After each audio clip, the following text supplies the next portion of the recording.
Happy holidays. This is going to be a brief overview of the game Ravens. Odin's Ravens. A recently acquired game that I was not familiar with, but I'm quite happy I picked up. It's a very fun and elegant game. I'll start by reading the introduction.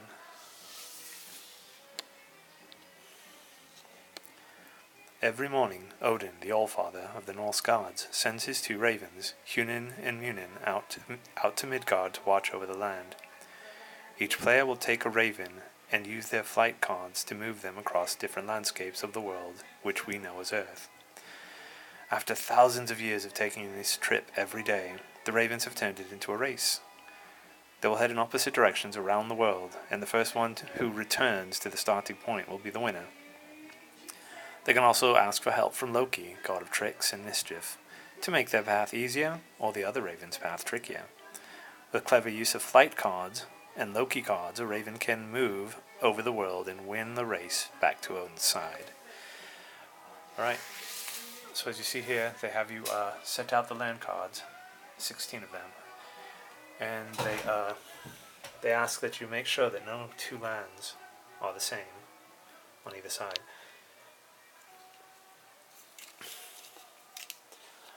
Additionally, each raven, the lighter and the darker one, will have their own set of cards.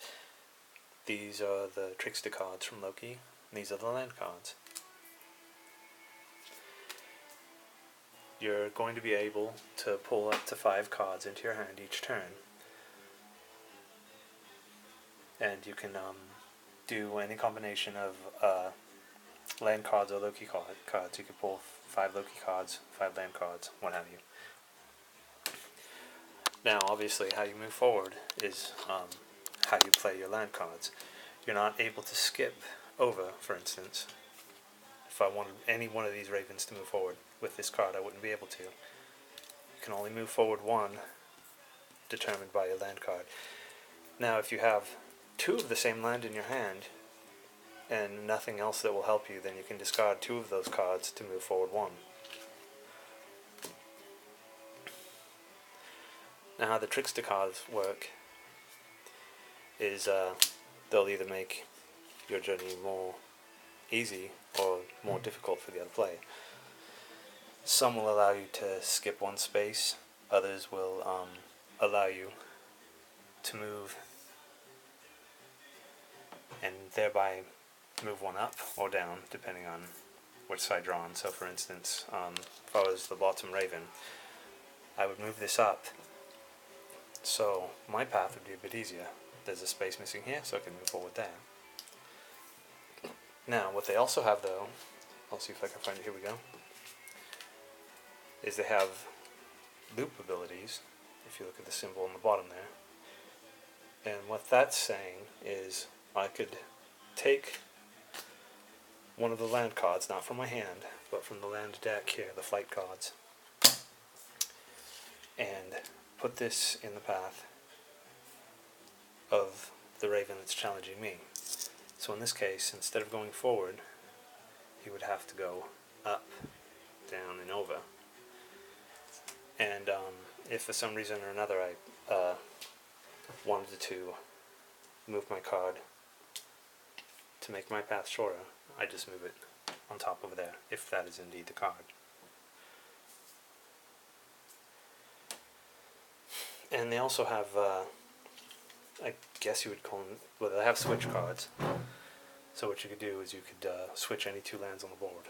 So if, for instance, I had a forest in my hand and none of the white mountains, then I would switch it over like this. So that way I could move. On your turn, you are able to use 1 trickster card and 1 land card. And I feel like I'm forgetting an element. There's also another ability that will allow you to turn the land card over like this. So it was like that already. So for instance, let's ignore what I just did and we'll do it again. If I was right here and I had a flip card, I could flip this over this way and move 2 over of the same land, if I have them in my hand. Now, the instructions specifically say not to ever have a flip card like that or exchange lands between 2 areas if there is a raven already on it. But I figured as a kind of take that element and to shorten the game or whatever, that you could possibly do that. So for instance, if I'm in a race with the raven here and he's very much far ahead of me, like that. So actually let's go like this. So his path on the bottom is to go all the way to the bottom and over to the top. Mine's reversed, so I have to go all the way that way and all the way back. So if I was to use a flip action with my raven on it, look at that. I'm well more than halfway to completing, and that guy still has a long way to go. Now, this could make the game extremely short, or a lot of fun with the take that element, because additionally this guy could do the same thing to himself or to me, back again. It might tend to get confusing. I understand this is a very simple and easy game, but I just thought it might be a little bit more fun that way. Or just a different way to play variant. Could have said that right away. And the game does come with these very beautiful wooden tokens of ravens. And each raven has their own deck of cards.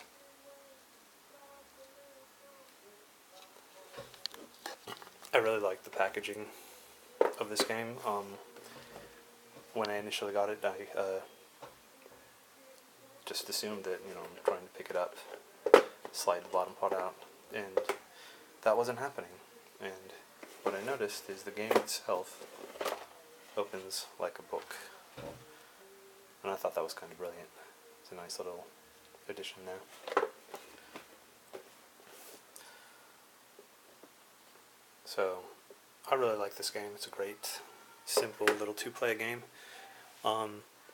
Also really easy for children if you're wanting to get a young one into playing games.